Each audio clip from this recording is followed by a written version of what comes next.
Hello and welcome to the Language Revolution podcast. My name is Cate Hamilton. I'm a languages teacher and founder of Babel Babies. The aim of this podcast is to get people talking about talking. So without further ado, let's get started. Hello, Thomas. I'm talking to Thomas Back today, the reader in neuroscience at the Edinburgh University. And this is our third podcast where we've been talking about languages. And in this episode, I'd like to talk about specifically the UK, because that's where I'm living and working, and so are you. And as do I. Yes, as do you. So we have said so far in our podcast that language learning is a really valuable and wonderful thing for our health and our social, emotional development, etc. And we can start at any age, we can continue throughout the whole lifespan. However, there seems to be a bit of a crisis in the UK about languages at the moment. So just to give some context, the government made languages not a compulsory subject at GCSE in the early 2000s. And a report came out a few weeks ago in the BBC, an analysis by Brown and Jeffries, that the fall in the take-up at GCSE is really almost approaching 50% in some geographical areas. So we're basically going to get to a point where we don't have enough people taking language subjects, and therefore we don't have enough teachers going through training, and then we're going to have a shortage of teachers.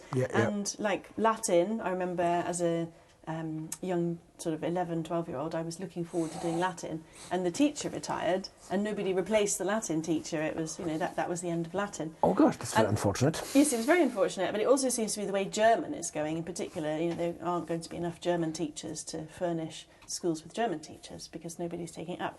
So let's talk about in this episode, what can we do, and why is it so hard for the UK to get into languages? Is there something that's stopping us, or are British people not capable of learning languages?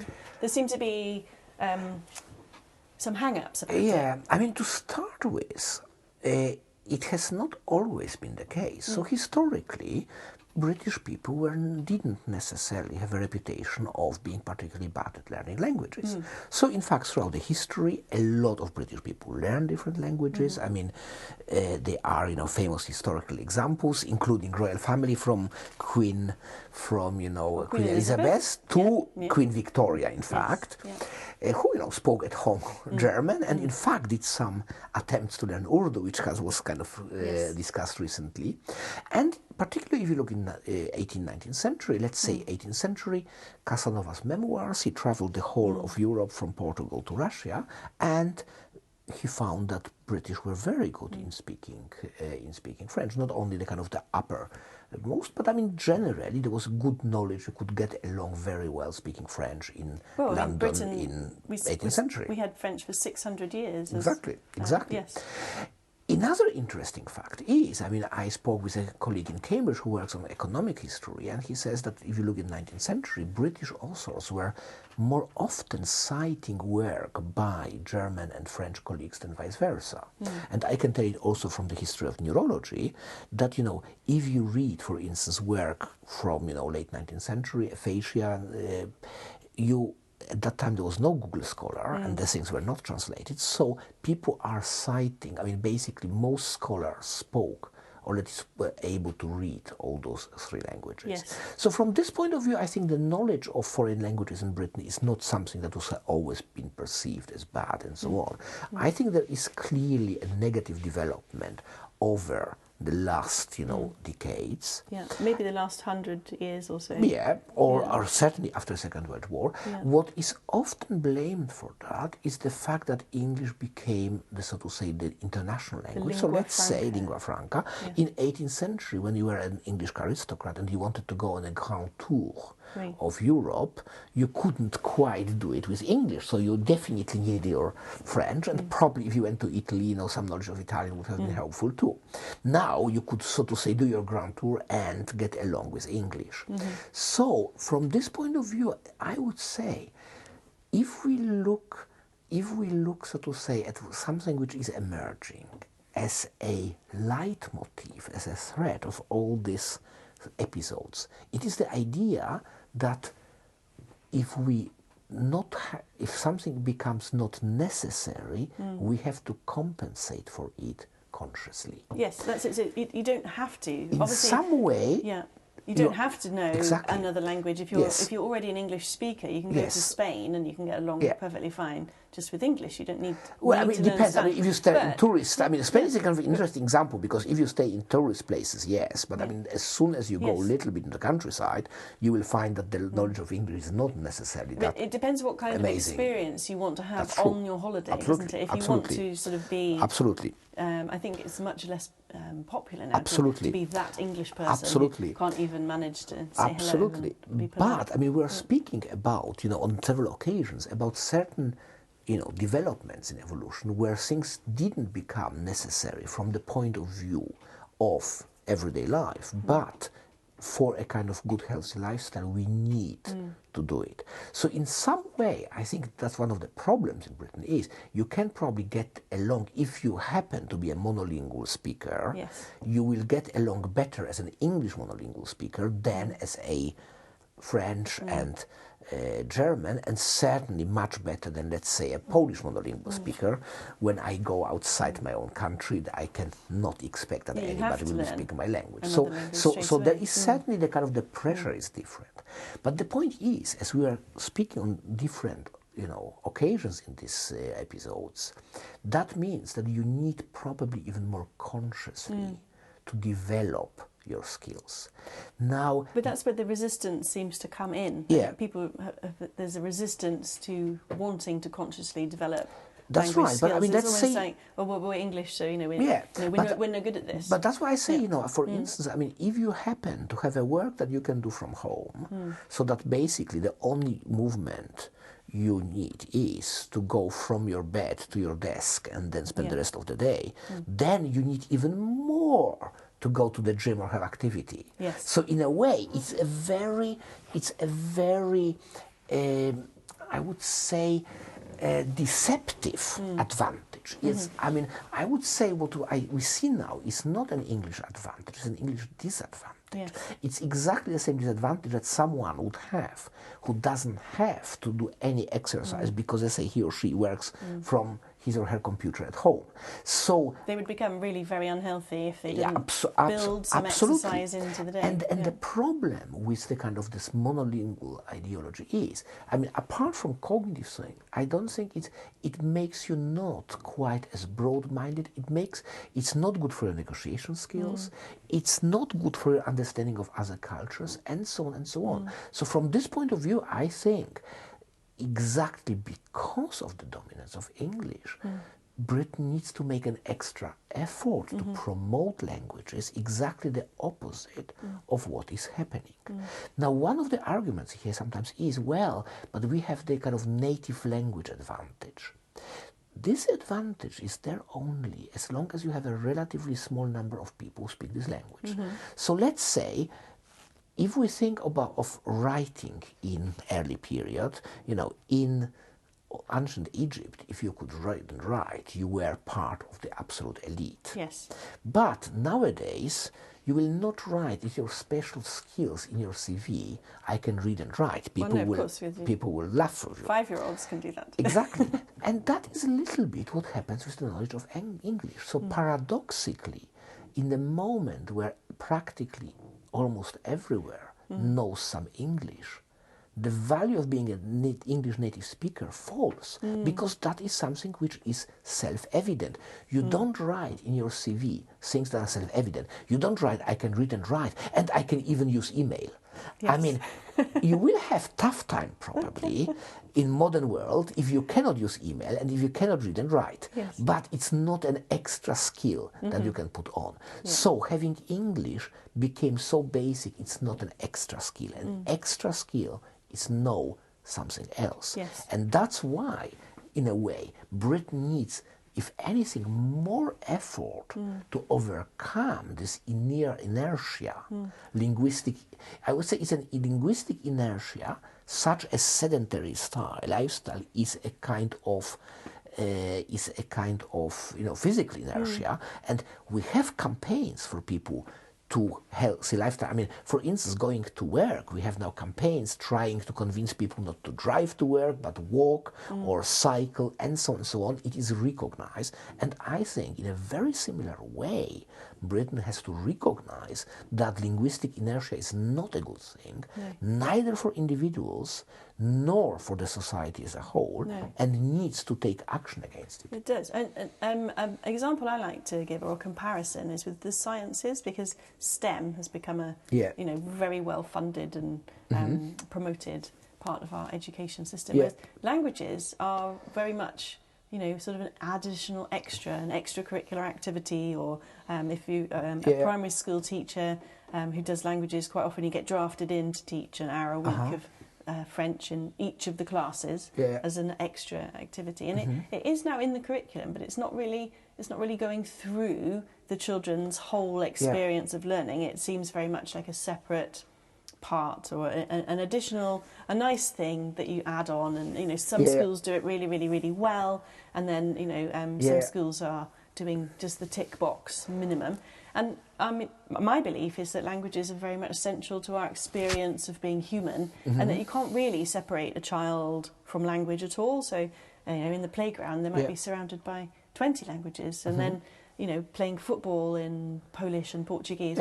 And then they come inside to learn, and their teacher isn't, equipped to talk about languages at all. So when we have, a topic like the Romans invasion of Europe, and you can see the Celtic peoples on the map getting pushed to the edges, why are we not talking about how the languages, changed at that point, and how Latin became a dominant thing? Speaking about schools, we are coming back to one of our first topics in the first episode, when we were speaking about the limited resources model of the brain. I think we have also a kind of limited resources model of the education of the school. So the argument very often taken is, well, we don't really have the luxury to spend some hours on teaching languages, because this time has to be spent on STEM, on science, and so on and so on. Literacy. Now, the point is, you would probably not use the same argument within STEM. So you wouldn't say, we don't have time to do physics because people should do only mathematics, or vice versa. You realize that, in fact, you need a balance of different knowledge. If you know mathematics, you will probably be better in physics, and if you know physics, you will be better in... Well, they support each other. They do. And another thing, very few people would also say we should, in that case, abolish physical exercise, because in this time people could learn more maths, because you believe that people should, so to say, be fit, that fitness is part of it. And I think that's how language should be seen. So in a way, taking away languages is taking away from everything. It's not leaving extra space for other topics. It is robbing people of a chance of learning things without giving them something in return. And it doesn't give them the skills to become linguists. I am glad that you speak about the term skills. For me, languages are very much transferable skills. And that is another topic which I find fascinating, because in some way I think we are coming back to view that we maybe had more than 100 years ago. As you notice again through these episodes, I like to see things in a historical perspective. Historical means for me really from the beginning of our evolution. Now, for a long time, languages were perceived as something which was kind of forming way of thinking and character and so on. When people were learning, let's say, Greek and Latin in classical education all across Europe, the idea was not only so that they learned, so to say, this secret language, but there was the idea that it will make them aware of grammar, of thinking, of logic, and so on and so on. They'll understand references to cultural events. And they will understand also their own languages, given the fact that practically most European languages are completely permeated by Latin words, and that is certainly the case in English, more than many others. And so from this point of view, I would say that's what nowadays we would refer to as transferable skills. Then we went through, I would say, a relatively unfortunate episode in which languages were seen completely instrumental. So you learn French because then, you know, maybe you can negotiate better. Yes. You can speak French. So, or you learn German because they have good technology, so you'll understand their machines and so on. And you will, you know, earn a better salary when you grow up because, you know, you can put it on your CV. Yep. So in a way, it became very, very instrumental, very specific to a certain language, and to be honest, not a terribly good argument. I agree. I don't think teenagers are motivated by, you know, if you do some French now, then when you're 25, you might land a better job. You know, then that's very extrinsic motivation. I mean, I think teenagers, but all children, and I'm going to say people, we're motivated by what we enjoy, aren't we? Like, you know, I want to do more of this because it's fun and I like it, and that, you know, you'll get a lot more out of life if you take that approach rather than the extrinsic. You've got to do this because you should. Absolutely. You know, I can tell my son, for example, that he should eat peas because they're good for him and they're healthy, but he really doesn't like them. And if I made them compulsory, that wouldn't make him want to eat peas any more than he does. And you know, we have to try and, you know, find intrinsic value in it, so that. Absolutely, and I think in a way, a lot of what we learn now about cognitive aspects is, I see at least, as return to the idea that learning language is not for the language's sake, but for the sake of the whole person. And the social. Exactly, the social, the cognitive. I mean, all of that. Exactly, all of that. So in a way, it makes you more open-minded, it makes you better in looking for solutions and so on. It makes you more of a person. Absolutely. It does. And now if you look at what, for instance, modern companies look for, of course you need some certain skills. So you need, you know, you need to be computer literate, like you need to be literate generally and so on and so on. But then the really good companies, they look for people who can be also inventive, who can think out of the box, who can be creative. Well, innovation is who a can really innovate, absolutely, who are thing. problem solver, who can solve a new problem and not only those problems that have already been solved by other people before. Now, these are all skills that you can learn by learning languages. So I think we need a shift in the motivation for learning languages from this kind of very short-sighted and certainly not inspiring, instrumental approach to an approach in which learning languages becomes really part of transferable skills which make you better in a lot of other things. It is enriching. Exactly. It is an enriching experience. I've even seen literature saying that there's a £48 billion deficit in the economy and children need to learn languages to plug that deficit. I mean, no child is motivated by you know, the GDP crisis. However, in order to make the difference up in the economy by having more linguists, we need, you know, we could be focusing on how to make languages a wonderful experience and how to make it real. Because if a child is playing football in the playground and they're hearing "passe-me" and they understand that means "pass me the ball," you know, that they're living language. They hear children getting picked up by their parents, and the parents in my school playground, I hear Czech and French and Italian, just, you know, in 1 2 meter square area, and all the children come out going, you know, running to these parents. The languages are there and they're living. In school, it is an invisible, unspoken sort of. But you see, I mean, you are here. People sort of see it as a disadvantage. I want to say, but there are so many. You are touching on a very, very important point, because you mentioned it's not only French; it will be probably Czech or whatever, Arabic or Urdu being spoken also in the schoolyard. Romanian and Lithuanian. Exactly. Now we have a complete disconnect in this country between the kind of languages which are perceived as the traditional language to be learned, like French and German, because that's what we've been doing for the last 1,000 years, and languages which, there's debate whether we call them community or heritage languages and so on, but languages brought by immigrants to the country, which are perceived second-class languages that in fact you should kind of forget as soon as possible. Right. And that means that instead of embracing the linguistic diversity of the like country, an ecosystem, we are trying to kill off all other languages, and then we are surprised that then, a few years later, people don't want to study languages. No. So in a way, you either give a value to languages generally, or you devalue them. And what we have is, I would say, a very profound and thorough way of devaluing languages in many aspects of British society.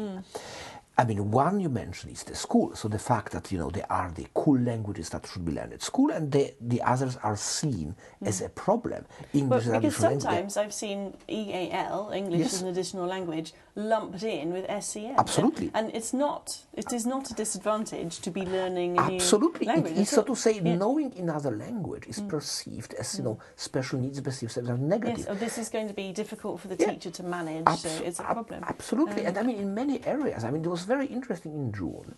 I was speaking in London to a conference of Chinese teachers and organized by Confucius Institute.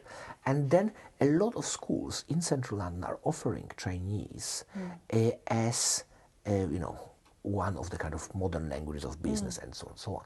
But then it turns out that for many of those, they have already at least 2 languages spoken by the pupils. Now, these languages can already make it easier to learn Chinese, because apart from English, maybe those kids will be speaking languages that might have sounds which they will find in Chinese, might have grammatical structures you will find in Chinese, might have also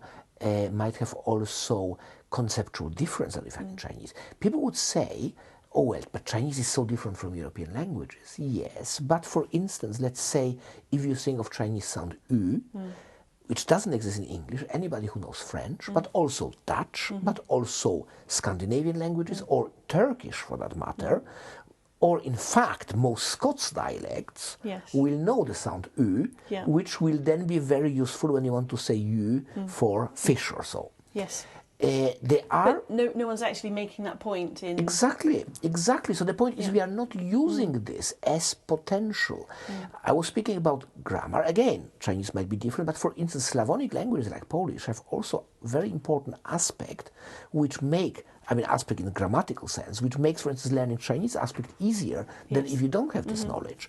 And in terms of, let's say, vocabulary, English is quite unique about world languages by not making a distinction between 2 types of to know, like the savoir and in French and exactly, or, you know, saber y conocer in Spanish, or wissen and kennen in German, and incidentally, Rensche and Jidao in Chinese. So you have so the moment you speak any of the other European languages, you immediately have this distinction. You've taken a few steps towards Exactly. So in a that. way, I think we are coming to, you know, what I know you perceive as a kind of very, very important point. I think you're absolutely right and spot on that, that languages should not be taught in isolation. They should be taught, like, we don't teach in isolation chemistry and STEM subject and so on. I always make exactly. I make the link with science, because if Absolutely. we imagine for a minute Absolutely. that we are going to teach science the same way we teach languages in primary school, we would say nothing about science at all day, all week. We would focus on other things because they're the important things. And then we would get a special teacher to come in on a Wednesday afternoon for sort of 40 minutes. And we would teach 5 elements of the periodic table. And that would be it. And then we'd do 6 elements. And then we might do, you know, 1 concept from physics. You know, or something. But basically, we wouldn't expect anybody, would we, to become a scientist with that kind of beginning of science. That's a ludicrous proposition, but that's sort of what we do with languages. We say, right, we're going to do some colours, or we're going to do some numbers in French, and, you know, then we might learn je m'appelle or something. And, you know, and it does build up, and there's you know, a full curriculum there. But essentially, what we're doing is, you know, teaching a few very discrete concepts, but we're not teaching the children, you know, like, okay, so here you're already a linguist, you've been a linguist from birth because you've learned language. So that's what a linguist is, somebody who learns and can understand how to learn a language. If we could link the children's lifetime experience, and they you know, when they're 5-year-old, as you know, you've got a daughter, they are wise beyond their years, aren't they? You know, they have knowledge, they're not a blank canvas. And we can connect those experiences that they've had to the new things that we want them to learn, languages, for example, if we can show them, like, these are the skills that you picked up learning your first language, you've learned how to infer from the context. Let's practice that, right? I'm going to tell you what this is. This is, a crayon.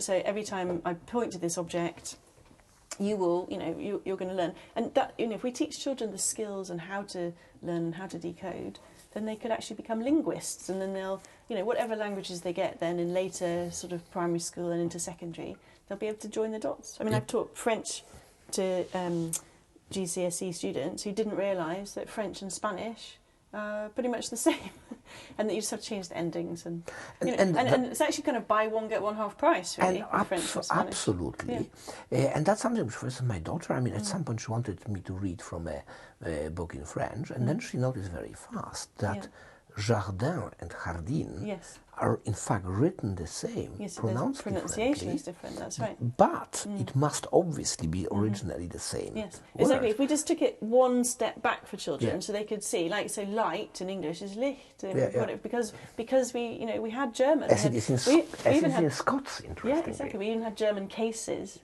So we could talk about this all day, but essentially you can see why we have the apostrophe in English when you understand that we used to have es on the end of possessive. War des bed, same as their hut des Mannes in the dative, isn't it? And then now we do have a missing e because there used to be an e there, and people will understand concepts better if they understand, like, the context, I think, and how things link together, and how, why do we have the word coffee? Well, it came from Arabic, the wine of the bean kawat al-bun, and then it got traded into Turkey, and they call it cafe, and then it goes traded all the way around the Mediterranean to the Netherlands, coffee, and over to, I like to imagine that, the boats are being unloaded in the Thames, and people are getting this amazing black liquid, and one of the dockers in the Thames going, "Hey, Johan, what did you call this amazing black liquid?" "Oh, it's coffee." And then that's how the word. If we taught the children how the words have travelled with the people and link everything together, surely they'll see themselves in the context, and they'll understand, where they fit in the world. Because I sometimes feel like English speakers and English children, they might just feel like English isn't really a language; it doesn't really count. As in the same way that a foreign language. Well, I mean, certainly. I mean, I don't know how English is taught at school, not having been. There's not very much sort of linguistic. But I doubt whether a lot of this kind of historical things are being taught. No. What I find very often surprising is how little language awareness English speakers have about their own language. Well, exactly. So exactly what you say. So, for instance, why do you write Licht? Because it was Licht and it's now light. So you still write as it was pronounced 1,000 years ago. With a GHT, which is why we have our crazy spelling. Exactly. Or, for instance, many people would say, well, but in English we don't have the polite address. We always say you to everybody. You is the polite address. Yes, exactly. English has the impolite address. Ironically, it's only used towards one person, being God. So the only person to whom you don't have to be polite in English is God. So it's fascinating. Our Father, thou art in heaven, thy name. So in a way, so interestingly, the impolite form survived only in the context of addressing God, which I find quite interesting. Which is sort of a very archaic way of... which, by the way, it's interesting the same because... as the tu and the vous in French. Interestingly, I found, from one of my students who is from Malaysia, that in the Malay you have the same. You have the kind of, in prayer, you can use the form, which would be perceived too impolite, is using with any other person. So in a way that shows, so to say, your closeness to God. So in a way, so I think a lot of those things, in a way, English language for English speakers can be so much more fun and so much more meaningful if they can see it in the context of other languages to which it's connected. Exactly, so that we don't feel like a disconnected linguistic island, essentially. I've even taught French verbs to children who said, "But we don't use verbs in English. Why are we learning verbs in French?" And there's some really big gaps in people's knowledge about how language works at all. And then, yet, they may well be surrounded by 15 languages in the playground, Yep. and that's seen as a problem. And I think we need to change the whole attitude of Absolutely. And languages in the coming UK. back again to something that we mentioned at the very beginning, I think one of the kind of very simple and important ways of changing it would be to change the way how language question is asked in the census. So at the moment, the problem with this kind of what's your main language is, when I was trying to negotiate with statistic officers, say, but the only reason we ask about language is so that we can provide services for people who don't speak English. So the assumption is, if you speak any language other than English, it means you don't know English. So you really have, again, you notice certain things coming again and again as a kind of leitmotif in our conversation, namely these limited resources. So if you speak in other language, it takes away from English. So try not to speak that language, then your English will be better, and then you are not a problem for society. So the way how the language question is asked in the census shows almost a kind of compendium of several prejudices. One is the limited resources model, assuming that speaking any other language kind of destroys your English, whereas all scientific evidence suggests that the more languages you speak, the better you understand also your mother tongue. So in a way, you become a better English speaker by knowing other languages. Absolutely. We have a lot of empirical evidence for that.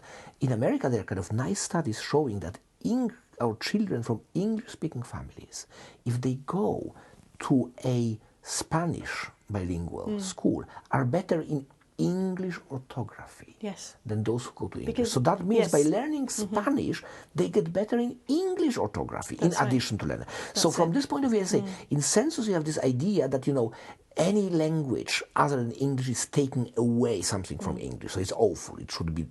And the second is, language is a burden and a problem. Once you speak only English, you are fine for society. If you speak something else, then we have to provide you with extra things. So in a way, languages are a burden that has to be discarded as fast as possible.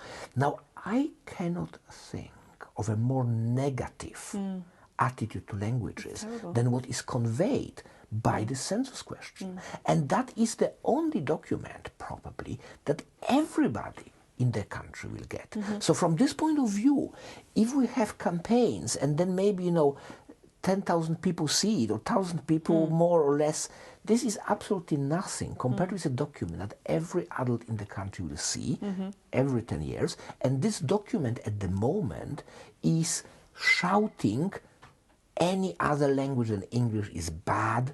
Forget it. If you speak it, you are a burden for the country. You have and you don't fit in. You don't fit in. You have to give it away. I think this is probably a single most negative attitude to languages that we can get. It pervades through, well, in my experience, it comes right down to, say, health visitors who are telling multilingual parents that they should stop speaking Lithuanian because they need to focus on their child's English. And that's just incorrect. I mean, you shouldn't stop speaking your, your language with your children. It won't help their English. It's completely incorrect. As I say, anybody who has any idea of evidence will show you.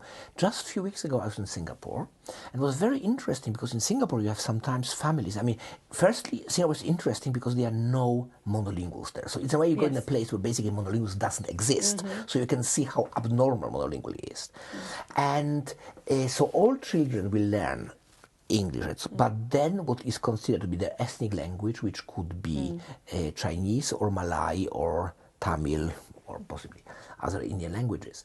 Now, there are some parents who think that because English is more important, there have to, it's better if they speak English at home. Yes, they're trying to help their children, of course. Now, but the point is, there is very interesting research by Susie Stiles from Nanyang Technical University showing that kids whose parents speak English at home instead of their, so to say, ethnic language are not better at English at all, but they are worse at their ethnic language. So that means, so parents, by speaking English rather than Malay, Chinese or Tamil, are not helping the English at all, but are ruining the second language. Well, that's it. And so you get pure disadvantages with no advantage whatsoever. No, exactly. And I've seen that if you give a rich education in the ethnic languages, actually that really helps children with their English as well. So people whose parents have stopped speaking, say, Bengali at home with them because they really want them to be good at English, and English is the only thing that matters in this country, so we need to make it the best. They actually plateau out. They don't get better at English after a certain Of course. Whereas if you then reintroduce rich, stories and basically all of the usual things in Bengali, then their English starts to go up again. Absolutely, absolutely. I mean, but as I say, there is so much evidence from very different studies, from different countries and so on. I think it would be difficult to construct any other argument. I think what we have here is an incredibly deeply seated prejudice, and again we are coming to what we spoke in the very beginning, to the kind of monolingual default assumption. That I think for many people the idea is human brain, mind and society are primarily monolingual, and bilingualism, multilingualism is something unnatural, something which is kind of brought maybe through immigration, this and that, or and a so on. nice additional thing. Or it can be a nice addition, but in both cases it's something which is not natural. Now, the point is, if you have, for instance, this view, then very, very quickly you can arrive exactly at this idea, well, I cannot speak my language at home because then they don't learn English and so on. This is exactly the limited resources model.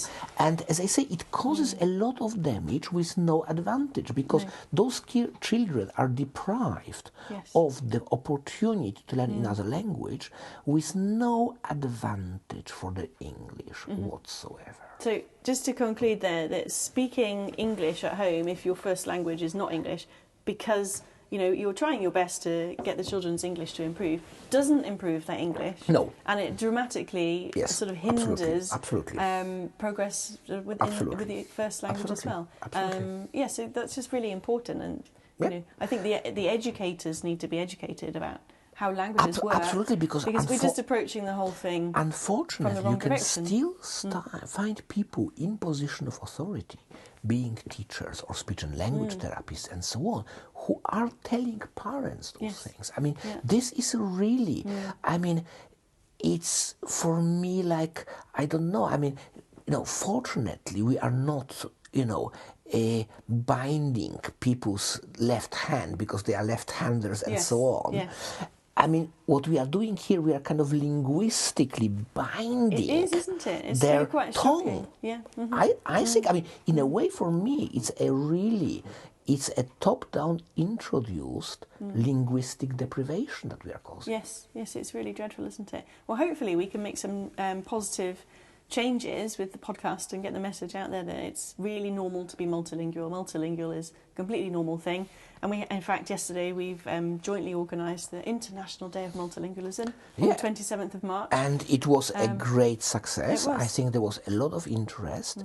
And as, we could see from some of the comments, some people were surprised that there was a particularly strong endorsement from UK and US, which of course... So more people were tweeting about it in the UK and the US. Which of course could reflect, as we said in the very beginning, the fact that that's where we have our networks, but it could also reflect the fact that there's a tension in both UK and US between an increasingly multilingual reality of the country and the rigidly monolingual, normative monoglot ideology. Yes, and I would add into that as well that there's now kind of a third layer of a middle-class bilingualism where, if you can afford to and if you can, have the correct environment, you can produce bilingual children even if you are not bilingual. But it has to be, so to say, the right language. It has to be you French. have a very strong, it has to be French or maybe more and more Chinese now. So you have a very, very strong language hierarchy. Definitely. Which is problematic. Now, given that we are in Edinburgh now, I would allow myself to mention something which I think is a very enlightened idea in the Scottish education system, namely the 1+2 policy, which in fact is exactly the official directive of European Union, the idea that children should be exposed to 2 foreign languages in addition to the first one. Why do I think that 2 makes so much difference when opposed to 1? One of the very unfortunate aspects of recent debates, and we had seen it, of course, in aftermath, for instance, of the BBC report about language and so on, is that you suddenly have again this kind of limited resources model applied to languages. So if you learn French, that means you will not learn Chinese, but if you learn Chinese, you will not get French. So in a way, you start having a fight. If you have only 1 language, which language has to be? In the moment you have 2 languages, it's not a either or. You can say, as I say, it's recommended by European Commission, for instance, in the EU, you can say that the idea would be to learn 1 other European language and 1 other language which can very well be non-European. So you could then start, or an indigenous language. So exactly. So you can do, for instance, you can do French and German, but you can also do, let's say, Scottish Gaelic or Welsh, if you are, or Cornish. Or Cornish, exactly. Or you could do a less well-known European language, like let's say Polish or Lithuanian or Russian, or you can do a non-European language like Arabic, Urdu or Chinese. So putting 1 plus 2 immediately takes us away from this toxic, so to say, toxic competition, toxic either-or situation in which, so to say, you have the people fighting either for French or for this or for that and so on, because you say it's natural to have 2, and then you can even think what are the best language combinations. Yes, exactly, which is a very enlightened approach and one I wholeheartedly agree with. Thank you very much, Thomas. It's been really great chatting to you about languages. My pleasure. I hope our conversation has opened a few new ideas up for people. Well, thank you very much. It was a great pleasure speaking to you. Thank you.